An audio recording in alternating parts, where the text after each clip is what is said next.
And then God decided that he was going to create a nation, but he would start creating a nation through a family.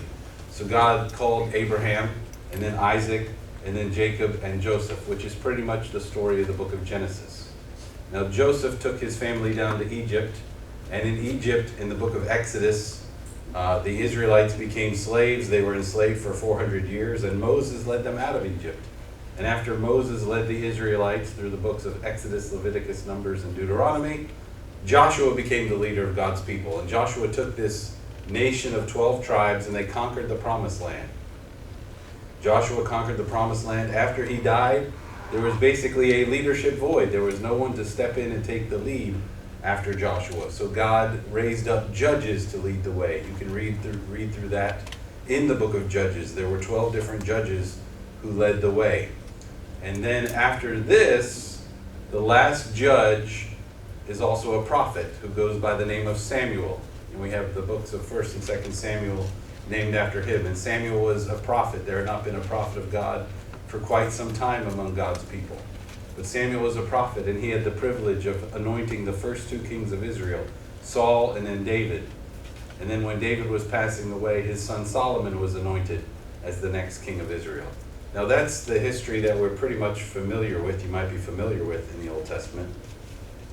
And this is when it starts to, this might be a part that you're not as familiar with. After Solomon died, the kingdom divided. The kingdom divided into two nations, north and south. The northern kingdom was Israel, the southern kingdom was Judah. In the northern kingdom of Israel, there were 19 kings in Israel. None of them were good. None of them followed God. In the southern kingdom, the kingdom of Judah, every king in the kingdom of Judah was a descendant of David. And there were 20 kings, and out of those 20 kings, 8 of them followed God. All of these, out of 20 descendants of David, only 8 of them followed God. And because neither country really followed God, neither one was as obedient as they should have been, the northern kingdom of Israel was taken into captivity around the year 722 BC by Assyria. So they were taken out of Israel to Assyria. And then in 587 BC, the Babylonians came into Judah and Jerusalem and took those people into captivity. They came into Jerusalem, destroyed the temple, broke down the walls of Jerusalem. So God's people were in captivity. So this is a part of Old Testament history that is not as familiar, people are not as familiar with it as maybe the other parts of Old Testament history. So God's people were living in exile. Israel had been exiled to Assyria. Judah had been exiled to Babylon. And then over time, they start to go back to Jerusalem. And they realize they have to rebuild the temple and rebuild the wall of Jerusalem and restore God's law and basically rebuild the people. So the books of Ezra and Nehemiah and Esther are books of rebuilding God's people in the Old Testament. And that's what we're going to be looking at over the next 5 weeks. We're going to look at how Nehemiah is not just trying to rebuild the walls of Jerusalem, he's trying to rebuild the people of Jerusalem. All of these things are going on at the same time. It's not just about rebuilding a wall, it's about rebuilding a people. And again, it's one of my favorite books, and I hope that over the next 5 weeks, you'll have a greater appreciation for the book of Nehemiah. And we're going to dive right into chapter 1 today. Nehemiah chapter 1. We'll cover the whole chapter. It's only 11 verses long. We're going to start in Nehemiah chapter 1, verse 1. Nehemiah 1, verse 1. The words of Nehemiah, son of Hakaliah. In the month of Kislev, in the 20th year, while I was in the citadel of Susa, Hanani, one of my brothers, came from Judah with some other men, and I questioned them about the Jewish remnant that had survived the exile, and also about Jerusalem. They said to me, "Those who survived the exile and are back in the province are in great trouble and disgrace. The wall of Jerusalem is broken down, and its gates have been burned with fire." When I heard these things, I sat down and wept. For some days I mourned and fasted and prayed before the God of heaven. Nehemiah is living in the citadel of Susa, which would be the capital city of the Persian Empire. You have to realize that he is living in the most powerful city in the world of that day. He would be living in what we would compare to Washington, D.C. in our world today. He's living in the most powerful city in the world, working for a very powerful king named Artaxerxes. And Nehemiah says that this story, the beginning of the story, takes place in the month of Kislev, which on our calendar would be late November, early December. And all he wants to know is what's going on in Jerusalem, what's going on with the people, what's going on with the city. His heart is longing for his homeland.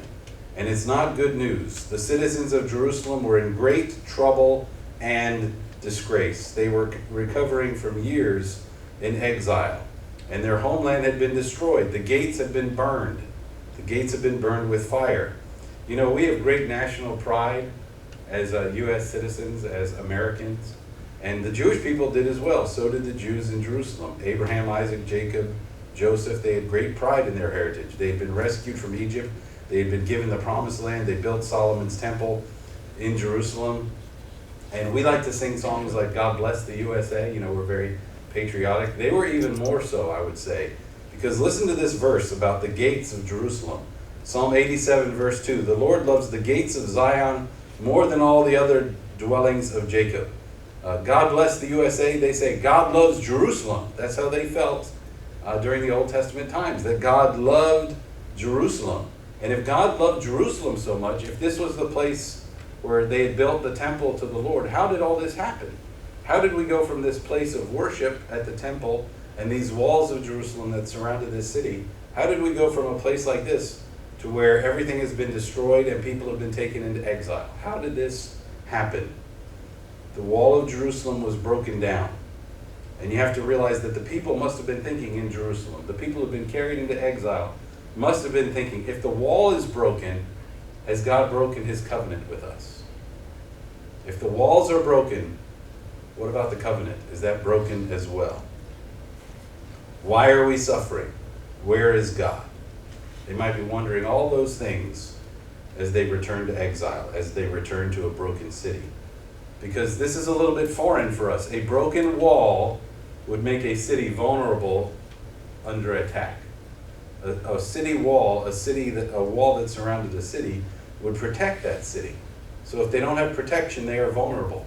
How many of you sleep with your front door wide open at night?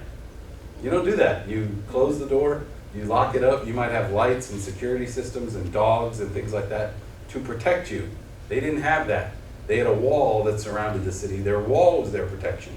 So if the wall is broken down, they are vulnerable. But it's also a disgraceful and shameful thing. If you've ever visited a city where their downtown is kind of run down and abandoned, how do you feel about that? You think, man, there's not a lot of pride here in this city. You know, we have a great downtown here at DeLand. It looks wonderful. People are always moving about in downtown DeLand. But I've been to those towns where it looks like nobody's been there in 50 years, right? That's what it was like in Jerusalem. The walls were broken down. The gates had been burned with fire. The people are in great trouble and disgrace. There were enemies preventing the Jews from rebuilding Jerusalem. There were people opposing them, trying to stop them. We won't let you rebuild the temple. We won't let you rebuild the walls. So Satan was at work in the book of Nehemiah, and Nehemiah has to overcome all of those things. A broken wall and a broken people made Nehemiah a broken man. That's what was going on in Nehemiah chapter 1. Nehemiah said, I sat down and wept. Have you ever received bad news, but right before you receive the bad news, somebody says, you need to sit down before you hear this? Nehemiah heard the bad news. He sat down and wept. And the only thing I can compare this to would be the way we felt on September 11th, 2001, when our nation was attacked, just like Jerusalem, when walls had been broken down and people had been lost. It's the same kind of feeling in Nehemiah chapter 1 as we felt on that day.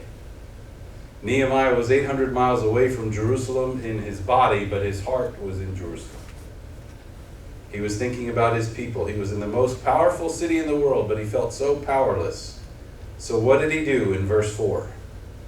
When I heard these things, I sat down and wept. For some days I mourned and fasted and prayed before the God of heaven. Nehemiah prayed to God. He's working for King Artaxerxes, the most powerful ruler in the world. But Nehemiah knows that God is far more powerful than any king or any earthly power that we come in contact with. In fact, you will notice that Nehemiah called God by a certain name. He calls him the God of heaven. That means that God is in charge. No matter how powerful Artaxerxes may be, no matter how many lands or nations Artaxerxes might conquer, he will never be as powerful as the God of heaven. In fact, if you read through Ezra and Nehemiah, you will find out that this is their favorite name for God, the God of heaven. This was a name they held on to. Their hope was resting in the God of heaven, even when their walls were broken down and their people were broken down.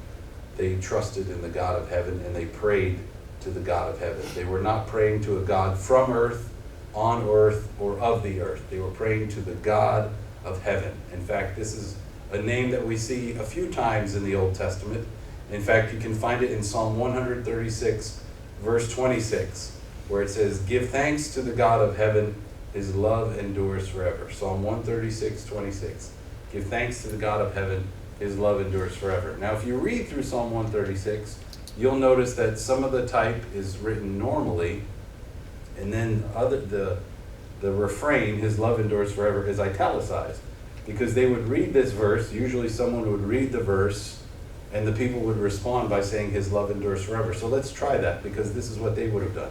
I'm going to read, give thanks to the God of heaven, then you'll respond by saying, his love endures forever. Can we do that? Psalm 136, verse 26. Give thanks to the God of heaven, his love endures forever. And if you read through Psalm 136, that's how they would read the entire psalm.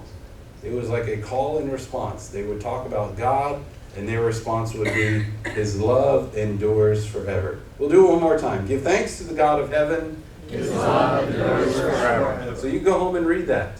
Go read that. Because they would say after every single verse, his love endures forever. And whose love are they talking about? God. The God of heaven. The God of heaven. And that's who Nehemiah was praying to.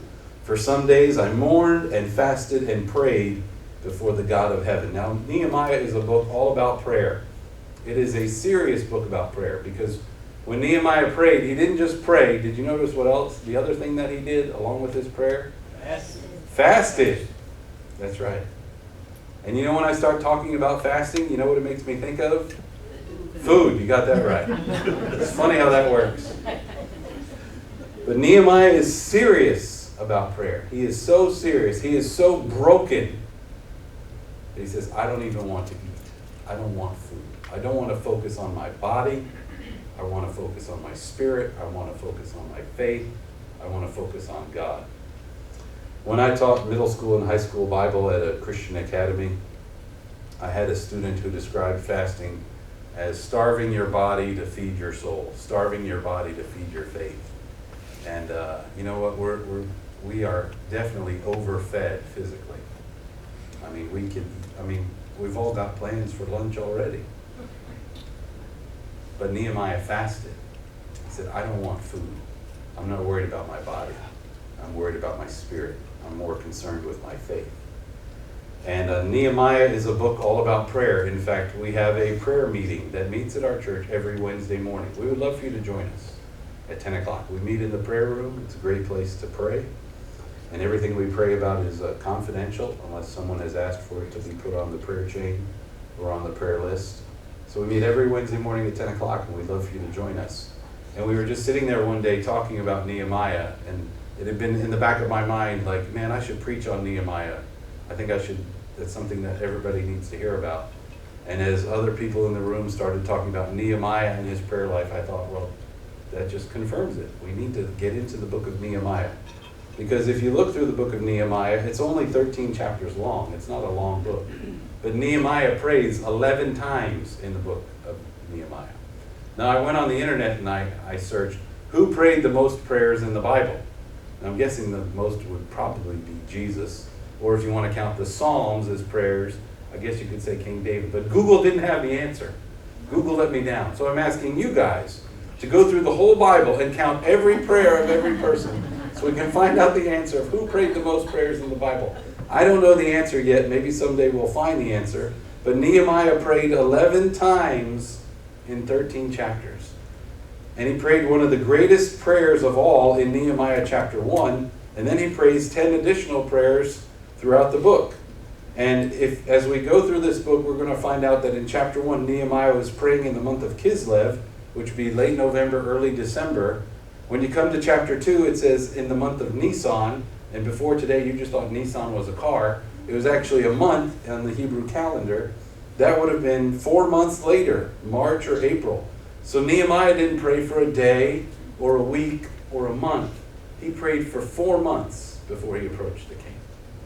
He mourned and wept and fasted and prayed. He prayed for 4 months. He prayed 11 times over 13 chapters. And now we're going to read one of the greatest prayers in all of Scripture, starting in Nehemiah chapter 1, verse 5. He's heard about Jerusalem. It's broken down. The people and the walls are broken. Now he is broken, weeping and mourning and fasting and praying. Here is his prayer to the God of heaven. Verse 5, Then I said, Lord, the God of heaven, the great and awesome God who keeps his covenant of love with those who love him and keep his commandments, let your ear be attentive and your eyes open to hear the prayer your servant is praying before you day and night for your servants, the people of Israel. I confess the sins we Israelites, including myself and my father's family, have committed against you. We have acted very wickedly toward you. We have not obeyed the commands, decrees, and laws you gave your servant Moses. You know what I realize when I read a prayer like that? That I need to pray a lot more like people in the Bible. Nehemiah describes God in 5 different ways before he begins his prayer. Lord, God of heaven, great, awesome God who keeps his covenant of love with those who keep his commandments. He described God in 5 different ways just to begin his prayer. When I read about David praying to God, in Psalm 18, he describes God with 8 different characteristics before he starts praying. 8 different characteristics in Psalm 18. 5 different characteristics in Nehemiah chapter 1. And I'm very guilty of praying, Dear God, and then I dive in and I say, here's what I want. And maybe you're like me, I don't know. But I need to pray more like Nehemiah, that God is Lord, he's the God of heaven, he is great and awesome, and he is the God who keeps his covenants. Even though the wall was broken, the covenant between Israel and God had not been broken. God keeps his commandments. He's not the God who breaks covenants, he keeps covenants. And they might have been asking, where is God? Why are we suffering? Is God listening? Nehemiah knew that God was listening. That's what he said in verse 6. Let your ear be attentive and your eyes open to hear the prayer your servant is praying before you day and night. When the walls were broken down, what did Nehemiah do? He went to God first. He prayed to God first. Where is God in the middle of all this? Broken people, broken walls, a broken man. Where is God in the middle of this? He's right there. He's right there with Nehemiah. He's right there with his people. In Deuteronomy 7, verse 21, it says this, Do not be terrified by them, for the Lord your God who is among you is a great and awesome God. That's who Nehemiah prayed to, right? The great and awesome God. Maybe he borrowed those words from Deuteronomy 7:21. But look at this verse closely. This is what Nehemiah was praying about. He was praying to the great and awesome God. And where is the great and awesome God? He is among you, he is near you, he is beside you, he is for you, and he is with you. And Nehemiah knew this, and you need to be reminded of this, that the Lord your God is great and awesome, and he is among you. That's what Nehemiah realized. That's what he prayed for his people. God, help us to remember that you're not against us, you've not abandoned us, you are with us, you are for us, and you are among us. That was Nehemiah's prayer for his people. I want you to notice one thing about Nehemiah chapter 1, verse 7. Nehemiah chapter 1, verse 7. Nehemiah said, We have acted very wickedly toward you. We have not obeyed the commands, decrees, and laws you gave your servant Moses. Did you notice something real minor? That it's minor, but it's significant, that Nehemiah said in that part of his prayer. He didn't put all the blame on Israel. He didn't put all the blame on the people. He included himself. He said, We have acted wickedly. We have not obeyed. See, some churches have a pronoun problem. Some churches, it's like they did it. You know, the pastor, the leaders, they blame people. They did it. The church did it. The membership did it.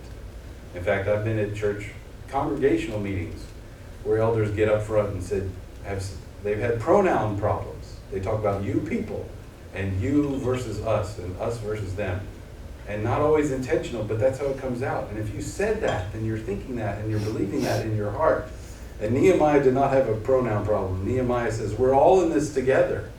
And that's what I believe. We are all in this together. As a church, as a family, as a body, we are all in this together. Nehemiah did not blame them. He included them. He did not believe in us versus them. He was a part of the sin. He was a part of the wickedness that had gone on in Israel and in Judah. And I would encourage you over the next 5 weeks, take time to read through the book of Nehemiah. Even if you read through a chapter a day, you'd be finished in 2 weeks. You could go back and read through it again. But I would encourage you to read through this book. If you've never read through the book of Nehemiah before, read through it now. Well, you've already read chapter 1, so you already have a head start on, well, we're almost finished with chapter 1. You already have a head start on the book. But it's such an amazing book. It's a book all about prayer, and not just rebuilding the walls, but rebuilding the people of God. We have 4 more verses to go. We're going to go to Nehemiah chapter 1, verse 8. Nehemiah 1, verse 8. Remember, Nehemiah is still praying, and he hasn't asked for anything yet. So he's far better at praying than me, because he has not asked God for a thing yet. Nehemiah 1, verse 8. Remember the instruction you gave your servant Moses, saying, if you are unfaithful, I will scatter you among the nations. But if you return to me and obey my commands, then even if your exiled people are at the farthest horizon, I will gather them from there and bring them to the place I have chosen as a dwelling for my name.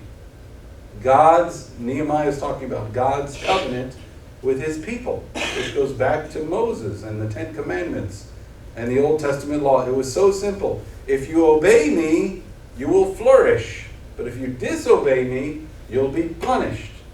Isn't that the way it works in your house when your children are growing up? If you obey your parents, you'll flourish. If you disobey us, you'll be punished. That's the way God's covenant worked with his people. If you obey me, you'll flourish. If you disobey me, you'll be punished. If you disobey me, you'll be scattered, which is what happened. Israel was taken into captivity and scattered to Assyria. Judah was taken into captivity and scattered to Babylon. It happened exactly as God said it would happen. If you disobey me, you'll be scattered. But if you obey me, you'll be gathered back to your people. See, some people think, oh, the Jews are all going to come back to Jerusalem and rebuild it. They're waiting for that to happen. Nehemiah did it 2,400 years ago. It's already occurred. They were scattered because they sinned and they were put into exile. And now they're slowly gathering back to Jerusalem. And Nehemiah is going to help rebuild the wall. But in rebuilding the wall, he is rebuilding the people as well. And he's leading by example. And he's praying to the God of heaven. And he's fasting. And it's just an amazing book, the book of Nehemiah. Let's finish up his prayer, verses 10 and 11. They are your servants and your people, whom you redeemed by your great strength and your mighty hand. Lord, let your ear be attentive to the prayer of this your servant and to the prayer of your servants who delight in revering your name. Give your servant success today by granting him favor in the presence of this man. I was cupbearer to the king. I love what Nehemiah says. He's still doing great with his pronouns, by the way, right? They are your servants, your people, whom you redeemed by your great strength and your mighty hand. He knew that all these people were not his people. They were God's people. And God was the one who redeemed them. God was the one who redeemed them out of Egypt, and he delivered them out of slavery in Egypt. God was the one who redeemed them and delivered them again and again from their enemies. God was the one who helped them conquer the promised land. It was not Nehemiah who did all this. It was God who did it. They were his people, his treasured possession. That's what they are called in the Old Testament. They are called God's treasured possession. And Nehemiah is saying the greatness of Israel did not originate from themselves. It all began with God. It began with Adam and Noah and especially with Abraham. There was nothing special about those men. It was the fact that God called them to lead. Their greatness did not originate with themselves. Their greatness originated with God. So finally, verse 11, Nehemiah finally comes to his request. What does he want? Lord, let your ear be attentive, which he's already said. Let your ear be attentive to the prayer of this your servant and to the prayer of your servants who delight in revering your name. Give your servant success today by granting him favor in the presence of this man. I was cupbearer to the king.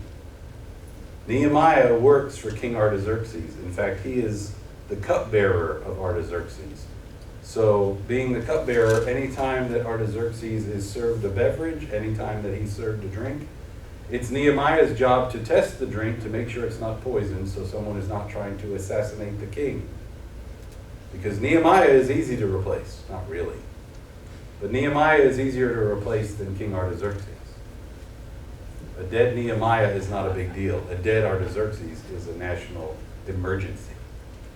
But it was Nehemiah's responsibility. It was his job to be the king's cupbearer, which means he had influence with the king. He had a close relationship with the king. And he had great influence over Artaxerxes. And he's saying, God, I need you to work in the heart of King Artaxerxes. So when I go and talk to him about my hometown of Jerusalem, that the people are suffering, they are in great trouble and disgrace, and the walls of Jerusalem have been broken down and the gates have been burned with fire. God, I need your help. I need you to move in his heart, so when I ask him for help, he will give it to me. That was Nehemiah's prayer. He prayed a great long prayer where he praised God and confessed all these sins, including his own, and said, God, you said if we disobey, we'll be punished. But if we obey you, we'll flourish. If we disobey, we'll be exiled. But if we obey you, we'll be gathered back to where we are. He prayed all of that before he asked for, God, give your servant success today by granting him favor in the presence of this man. And he prayed that for months, 4 months before he approached the king. He didn't go in right away. He didn't go in that day. He must have prayed this prayer over and over again for 4 months. Nehemiah prayed for the God of heaven to work in the heart of the king. Warren Wiersbe says this: when God puts a burden on your heart, don't try to escape it. You may miss the blessing he has planned. When God puts a burden on your heart, don't try to escape it. You may miss the blessing he has planned. See, we have burdens on our heart. We all have things that weigh us down, physical problems, emotional problems, financial problems, relationship problems. That's not the kind of burden that we're talking about. The burden on Nehemiah's heart was that his people needed help. And who's going to help them? Only he could do it. Nehemiah didn't say, God, you put this burden on my heart. Now I need to go recruit somebody to help me. I need to get a team of people. God put it on his heart. He said, Nehemiah, I need you to go. I need you to lead. I need you to pray and to act upon this burden that I put on your heart. Maybe God has put a burden on your heart for our church, for our community. Maybe God has put a burden on your heart for what he wants you to do for him. Your job is kind of what you do for yourself, but there's a ministry burden that God can put on your heart. And if God puts a burden on your heart, you can't try to pass it off to somebody else. Don't try to pass it off to somebody else, because you might miss the blessing that he has planned. Nehemiah prays 11 times in this book. Some of the prayers were longer, like the one we just read today. Some of them were shorter. In fact, I counted up some of the words of his prayers just to see how short some of his prayers were. Remember, there's 11 prayers. There's one prayer that Nehemiah prayed in this book that was only 20 words long. 20 words is not a long prayer. You will pray a longer prayer over your lunch than 20 words, I bet you. Nehemiah prayed one prayer that was 20 words. He prayed another one that was 17 words. Now I'm asking somebody, if you go out to lunch with family and friends, maybe this is a bad thing to do, I don't know. While they're praying, count the words that they pray. Is that a bad thing? That was 1,000 words, dude. We're hungry. We've all gotten that right. Come on, can we pray and eat? Let's go. Nehemiah prayed one prayer that was only 17 words. He prayed another prayer that was 14 words. But those were not the shortest. One of his prayers was only 6 words long. That was not the shortest prayer. The shortest prayer in the book by Nehemiah is 4 words long, which we'll get to. But can you imagine that? A 4-word prayer. But when I think about it, to me, Nehemiah's prayer in his heart was really 3 words. The prayer that he was praying here in Nehemiah chapter 1, I could narrow it down to 3 words. I think he was praying, God, use me. I think that's what he was praying. God, use me. God put a burden on his heart, and he was saying, God, use me. Now, you can pray a 3-word prayer today if you want. Maybe that's your prayer right there. Maybe it is, God, use me, just like Nehemiah's prayer. Maybe your prayer is, God, bless me. Maybe your prayer is, God, deliver me. Maybe your prayer is, God, help me. Maybe it's, God, lead me. God, strengthen me. God, teach me. Maybe your prayer, your 3-word prayer, is the most important one of all. God, save me. But I believe all of us could put 1 word into that prayer, and it describes the exact burden, the exact feeling that you're going through right now. God, use me. God, bless me. God, deliver me. God, help me. God, lead me. God, strengthen me. God, teach me. God, save me. All I'm asking you to think about is this. What's your prayer today?